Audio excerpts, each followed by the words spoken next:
Thanks for joining us for another review. This one is for the Roto Grip Halo. My layout is 65 by 4.5 by 40, and Angels is 55 by 3 3/4 by 50. This will likely be my new pin distance, as my rev rate has lowered slightly, and I'm finding that I like the more continuous motion that a shorter pin to axis measurement gives me. Right off the bat, the Halo is everything we expected. The math is extremely simple here. Idle cover on an asymmetric core. Once again, the nano factor is extremely dominant. It blends wet dry very well and is continuous on the back end. I'd speculated that I expected a stronger and slightly sharper Code X, and I believe that description fits very well.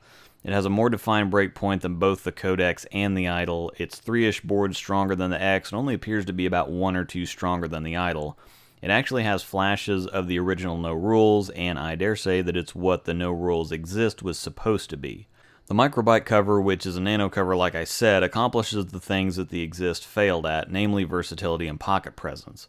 The Exist had a very narrow window, being that you had to have a lot of oil and fairly crispy back ends for it to be effective, while a ball like the Halo due to the cover tends to ignore the pattern a bit more. It still needs a huge amount of oil, and yeah, it's still going to move on dry, but like the Idle, it doesn't need absolutely ideal conditions, or the performance fall off when you run into dry boards or when the back ends get softer isn't as severe as it is with other balls. I found it very easy to move and make adjustments with the Halo, and something of note when I film is that I felt encouraged to play around with it a bit.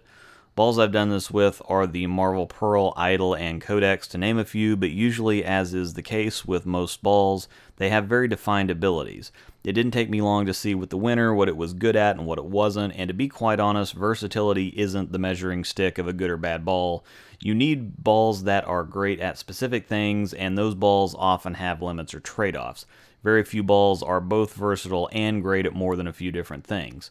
Comparing to the Idle, it's earlier but not necessarily stronger on the back end. That's where the big difference is at. The back end of the Idle is not as defined, but the Idle maintains the same shape throughout the whole lane. It's a very round arc. The Halo's a bit quicker at the break point and is still continuous, but it does settle into the pocket a bit more, while the Idle continues to drive through it. The trade-off there being that I don't think you'll see as many 9 pins or high flush 7 pins with the Halo as you see with the Idle, but I did seem to leave a few more 10 pins. As far as shape is concerned, every description mirrors the Code X, but with a good amount more teeth, so if you have a Code X and wish it hooked more, get a Halo and use the same layout.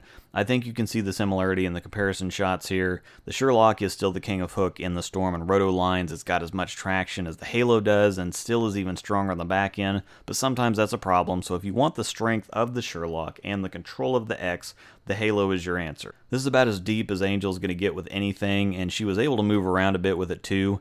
So if you need traction from straighter angles, again, the math is pretty simple. Similarly to the Idle, it does lane shine fairly quickly, but also like the Idle, I found that to be a good thing for it to really settle in.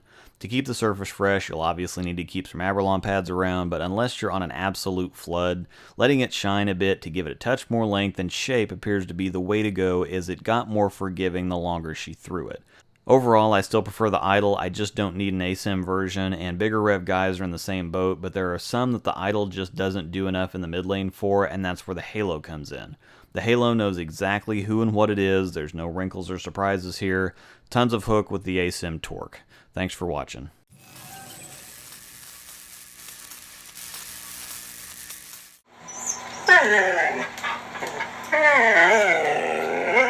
For extra premium content, early access, behind-the-scenes looks, private Q&As, blogs, and more, join a passionate new type of bowling community at www.patreon.com/Luke Rosdahl.